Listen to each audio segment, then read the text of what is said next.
रामू की एक छोटी सी गलती की वजह से उसकी 10 साल की बेटी आयशा ने उसी की गोद में दम तोड़ दिया। उसने क्या गलती की थी कि उसने इस बार अपने फसलों पर पेस्टिसाइड यानी कीटनाशक का छिड़काव कर दिया ताकि उस फसल को नुकसान करने वाले कीड़े मर जाएं। और इस वजह से वो कीड़े तो मर गए और फसल की पैदावार भी पहले से अच्छी हो गई।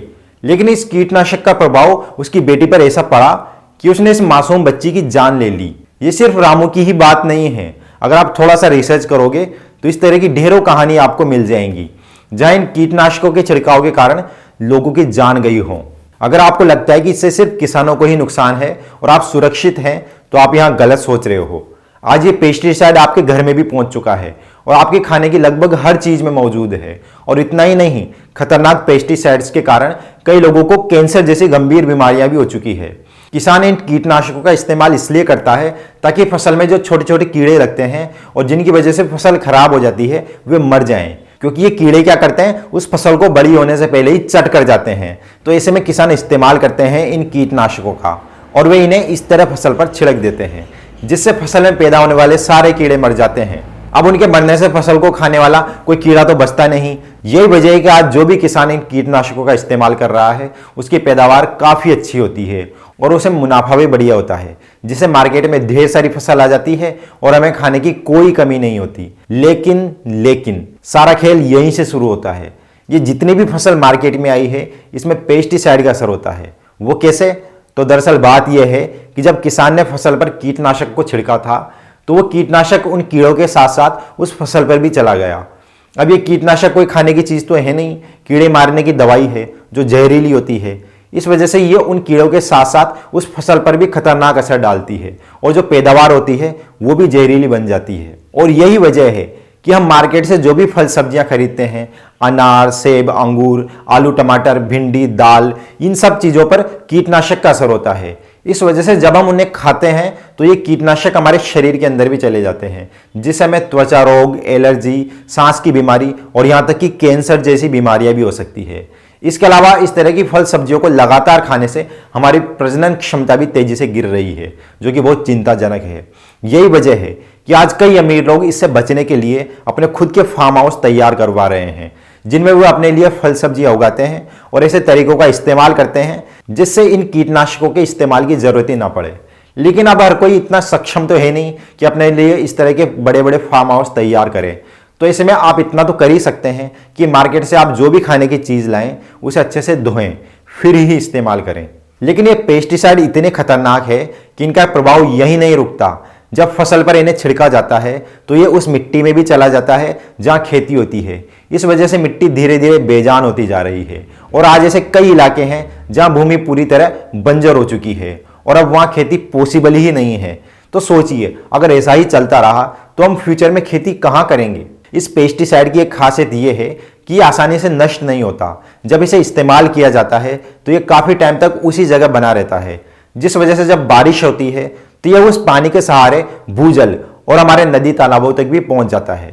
इस वजह से ऐसी पूरी संभावना है कि यह हमारे पीने के पानी में भी मौजूद हो। तो ऐसे में आज के टाइम बहुत मुश्किल है कि हम पेस्टिसाइड के प्रभाव से बच जाएं। तो फिर क्या किया जाए? इसके सॉल्यूशन के लिए कई लोग ये बोलते हैं कि फसलों में कीड़े तो पहले के टाइम भी होते होंगे जब ये कीटनाशक बने ही नहीं थे। तो फिर उस टाइम लोग क्या करते थे? फिर क्यों ना उन पुराने तरीकों को ही अपना लिया जाए? तो इसका जवाब बड़ा पेचीदा है। तो दरअसल बात यह है कि इस तरह के कीड़े पहले भी हमारे फसलों में होते थे, लेकिन उस टाइम हमें इन्हें मारने की जरूरत नहीं पड़ती थी। अब आप सोच रहे होंगे ये कैसे पॉसिबल है, बिना कीड़ों को मारे फसल कैसे सुरक्षित रहेगी? तो दरअसल बात यह है कि उस टाइम इन कीड़ों को खाने वाले पक्षी जैसे चिड़िया, गौरैया, मैना और कौवे जैसे पक्षी बहुत ज्यादा संख्या में होते थे। इस वजह से जैसे ही फसल थोड़ी बड़ी होती और इनमें कीड़े पनपना स्टार्ट होते तो इस तरह के पक्षी अपना झुंड के साथ खेतों में आते और इन कीड़ों को चुन चुन कर खा जाते, जिस वजह से कीड़े फसल पर लगते तो थे लेकिन फसल को नुकसान होने से पहले ही उन पक्षियों का वो भोजन बन जाते। यानी ये पक्षी नेचुरल पेस्टिसाइड का काम करते थे। लेकिन आज इन पक्षियों की संख्या इतनी कम हो गई है कि इन्हें देखना भी नसीब नहीं होता। ये तेजी से विलुप्त होते जा रहे हैं। यही वजह है कि बिना इन पक्षियों के कीड़े फसल को बहुत ज्यादा नुकसान पहुंचाते हैं और मजबूरन किसानों को इन खतरनाक पेस्टिसाइड का इस्तेमाल करना पड़ता है। यानी सारी जड़ इन पक्षियों का कम होना ही है। अगर आप जानना चाहते हैं कि पक्षी तेजी से कम क्यों हो रहे हैं तो इस पर मैंने ये 3 वीडियो बनाए हुए हैं जिनमें मैंने इस बारे में विस्तार से बात की है। तो आप इन वीडियोस को देखें, आपके सारे डाउट्स क्लियर हो जाएंगे। अब आपके मन में यह सवाल जरूर आ रहा होगा कि फिर इन पेस्टिसाइड के उपयोग को रोकने के लिए क्या किया जाए। तो सबसे पहली चीज कि हमें खेती के पारंपरिक और पुराने तरीकों को अपनाना होगा। यानी पहले के टाइम जो हमारे पूर्वज और ऋषि मुनि जैविक खेती करते थे उसे बढ़ावा देना होगा, क्योंकि एक यही तरीका है जिससे एक तो फसल को बढ़िया पोषण मिलेगा और मिट्टी भी बंजर होने से बचेगी। साथ ही रासायनिक खाद के इस्तेमाल को भी बंद करना पड़ेगा, उसकी जगह जैविक खाद का इस्तेमाल करना होगा। अब ये सब तो किसानों को करना है, लेकिन हमारे यहाँ किसान इतने ज्यादा पढ़े लिखे नहीं है कि ये सब बातें समझ पाएं।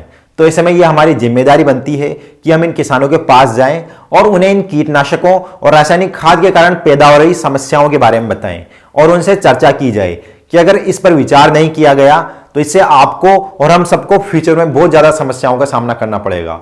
कुछ सालों बाद आपकी मिट्टी की गुणवत्ता खत्म हो जाएगी और आपकी भूमि बंजर हो जाएगी। पानी में लगातार इस तरह के कीटनाशक जाने से पानी प्रदूषित हो जाएगा और फसल भी जहरीली पैदा होगी। तो सबसे पहला काम किसानों को जागरूक करना है। इसके साथ ही लोगों में भी पेस्टिसाइड को लेकर अवेयरनेस फैलानी होगी। और अगर आप भी लोगों को जागरूक करना चाहते हैं तो इस वीडियो को और लोगों तक शेयर कर सकते हैं, ताकि उन्हें भी इन सब चीजों का पता चल सके। जब लोग जागरूक होंगे तो सरकार के सामने इस मुद्दे को उठा सकते हैं और सरकार पर दबाव बना सकते हैं कि इस बारे में कुछ जरूरी कदम उठाए जाएं और इस समस्या का समाधान किया जाए। साथ ही में फसल के कीड़ों को खाने वाले पक्षियों की संख्या को बढ़ाने पर भी काम करना होगा, ताकि इन कीटनाशकों के इस्तेमाल करने की नौबत ही ना आए। दोस्तों, इस वीडियो के जरिए अगर आपको सही जानकारी मिली तो इसे ज्यादा से ज्यादा फेसबुक, व्हाट्सएप और इंस्टाग्राम पर शेयर करें। और अगर आप जानना चाहते हैं कि हर रोज 83 करोड़ लोग भूखे क्यों सो जाते हैं तो इस वीडियो को जरूर देखें। नमस्कार।